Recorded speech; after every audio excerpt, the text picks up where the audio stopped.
કેમ છો Ahmedabad? Welcome to બે ઘડી બેઠક. ના ના ના, આજે અમદાવાદ નહીં, આજે ગુજરાત બી નહીં, આજે ભારત બી નહીં, પણ આજનો આ વિડીયો મારો વિશ્વભરમાં જોવાશે. અને કેમ જોવાશે? જ્યારે અંબાલાલ કાકા જેવું ઉત્કૃષ્ટ વ્યક્તિત્વ મારા બાજુમાં બેઠું હોય તો આ વિડીયો અમદાવાદ સુધી તો સીમિત રાહ જ રહે. એમને મળીએ, એમને બહુ જ ઇન્ટરેસ્ટિંગ પ્રશ્નો પૂછવાની છું અને જોઈએ એમના શું જવાબો આવે છે. તો સૌથી પહેલા તો કેમ છો તમે? આભાર આપનો. ઓકે, મજા છે. મજામાં છો એટલે? હા. તમે જ્યારે સ્કૂલમાં હતા અંબાલાલ કાકા, તો સ્કૂલની તમારી કોઈ એક ફન મેમરી હશે જે તમને હજી યાદ હોય, કે એક મસ્તી તમે કરી હોય અને હમણાં બી તમને યાદ હોય, તો એ કઈ હશે? ઈટીઓ પીટીઓ એટલે શું થયું હતું? એ રમત છે. ઈટીઓ પીટીઓ એટલે કેવી રીતે રમવાની એ રમત? એમાં ગોળ હોય, બરાબર, એમાં આપણે રહેવાનું અને પછી બહાર કોઈ આપણને ખેંચવા પ્રયત્ન કરે, બરાબર, એટલે આપણે ખેંચીએ નહીં અને એમાં પછી અંદર આમ જોવાનું, હાથ પેલો પકડે, આપણે અંદર રહેવાનું અને પછી અંદર પીટે બધા, એને ઈટીઓ પીટીઓ કહેવાય.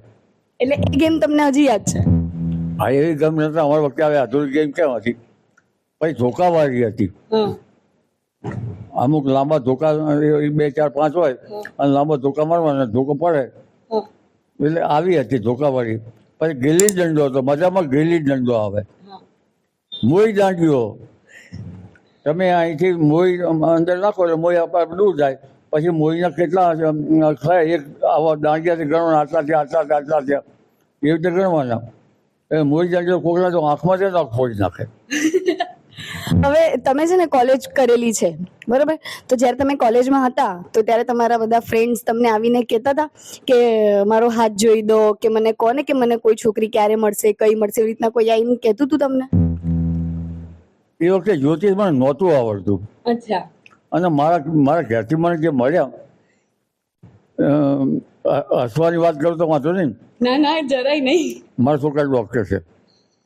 મારા ઘરવાળા એમડી હતા. એમડી એટલે ખબર છે? હા. શું? ડોક્ટરમાં મોટી પદ. એ માસ્ટર ઓફ ડંકેક્સ. અચ્છા. થાણા થાપવાના માસ્ટર. तू समझा? हाँ नहीं तू समझा नहीं. ડંકેક્સ થાણા થાપતા ને ગામડામાં, એના માસ્ટર હતા. અચ્છા. નહીં ખ્યાલ આવે? ના ના ના. એમના છોકરા ભણેલા, એ 6 કે 7 ભણેલા. અરે ભાઈ, મેમડી સાણા જોયેલા, સાણા થાપવાના જોયેલા. એટલે એમડી એટલે માસ્ટર ઓફ ડંકેક્સ, સાણા થાપવાના માસ્ટર. અચ્છા, ઓકે, ડંકે, ઓકે ઓકે, ખબર પડી ગઈ. હા, ઓકે, હા. ભગવાનના મંદિરમાં જતા હોય, બરાબર, અને હાજે પૂજા કરી જતા હોય, મોરડા આરતીમાં આવતા હોય અને હરિચંદ્રનું પિક્ચર જોતા હોય અને એને પછી નટકટીનું એવું પિક્ચર ગમે તો એવા પિક્ચર અમને ગમે નહીં.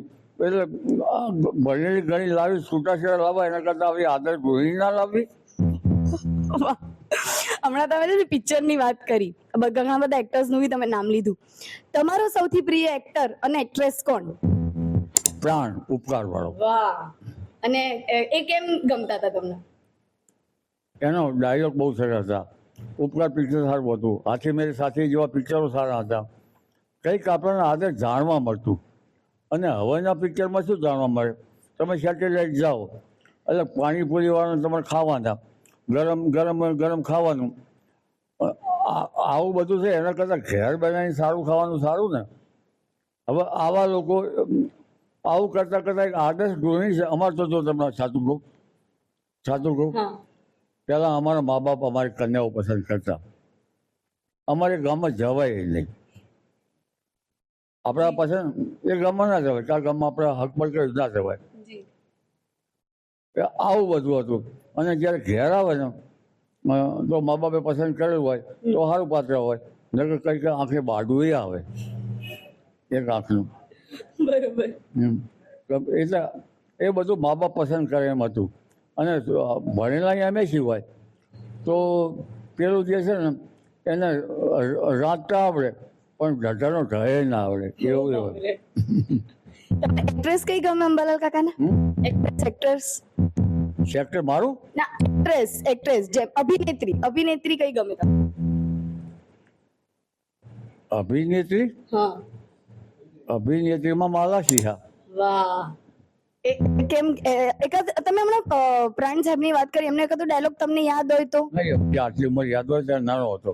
અરે એમાં ગોદ મેં એવા બધા મારા સિંહણ એવા પણ સંસ્કારી પિક્ચર આવતા હતા એટલે ગમતા. એટલે સત્યમ શિવમ સુંદરમ.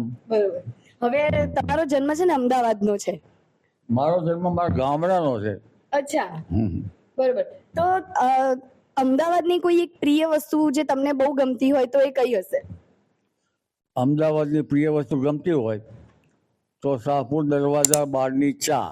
વાહ, એ તમને બહુ જ ગમે છે? પીવા જવાનું, કારણ કે પગાર ઓછો, એમાં કોઈ મિત્ર હોય એટલે ખીચામાંથી પૈસા કાઢી લે આપણા. 2 રૂપિયા કે 3 રૂપિયા જ ખીચામાં હોય, એમાં ચા કાઢી લે, અને પછી બધા મિત્ર આપણને ગમે અને પછી બધા ચા પી લે. આ તો અંબાલાની ચા પીવી છે.